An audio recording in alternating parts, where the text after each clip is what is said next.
इस समय रिसेशन का खतरा है, लेकिन इंडियन इकोनॉमी ने 7.2% की ग्रोथ रजिस्टर की है। इंडिया की स्टॉक मार्केट वर्ल्ड की बेस्ट परफॉर्मिंग मार्केट्स में से एक है और कंजम्पशन बास्केट ने इसको लीड किया है। एक एग्जांपल है इंडियन होटल्स। तो हमने सोचा क्यों ना आज इंडियन होटल्स की एक बहुत ही आइकॉनिक प्रॉपर्टी ताज लैंडसन में चला जाए और बात की जाए एक मार्केट की बहुत ही आइकॉनिक पर्सनैलिटी से, जो इंडिया पर बुलिश ही नहीं है, सुपर बुलिश हैं। इनका मानना है कि पिछले 10 साल इंडिया के रहे हैं, लेकिन अगले 10 साल और भी बेटर रहने वाले हैं। आप समझ गए होंगे मैं बात कर रहा हूँ रिधम देसाई की। Rhythm Desai from Morgan Stanley. Rhythm, thank you so much हमें टाइम देने के लिए, और काफ़ी बिजी हैं आजकल आप, काफ़ी लोग आपके पीछे पड़े हुए होंगे जब से आपने वो रिपोर्ट निकाली है।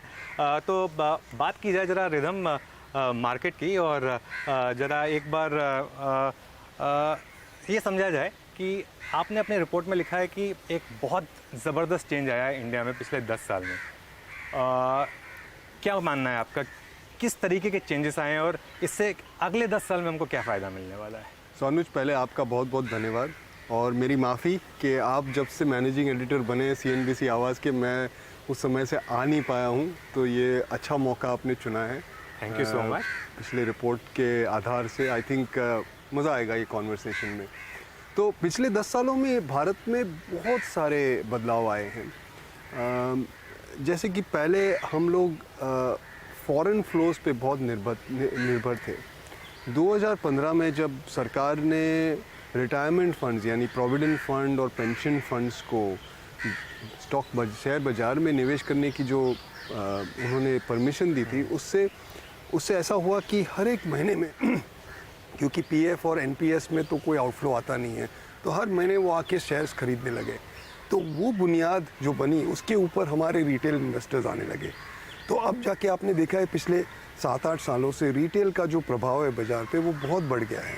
और आज जो रिस्क कैपिटल जो चाहिए, जो एंटरप्रेन्योर को बिजनेस शुरू करने के लिए जो रिस्क कैपिटल चाहिए, वो हमारे सोर्सेज से, हमारे डोमेस्टिक सोर्सेज से आ रहे हैं। अब हमें वो फॉरेन इन्वेस्टर्स पे निर्भर नहीं है, और उससे बहुत बदलाव आ गया है। क्योंकि ना पिछले आप देखोगे पिछले 25-30 साल में जब भी तेल का दाम बढ़ता था तो इंडिया में क्राइसिस आ जाती थी और शेयर बाज़ार गिर जाता था। उसके 2 कारण थे। एक तो पहले हम बहुत सारा तेल इंपोर्ट करते, तो हमें फिर डॉलर की आवश्यकता पड़ती थी।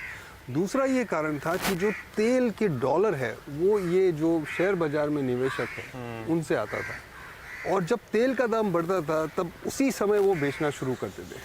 क्यों? क्योंकि हमारे मैक्रो पे असर ख़राब होता था। तो जब हमें सबसे ज़्यादा उनकी धन की आवश्यकता थी तब वो चला जाता था।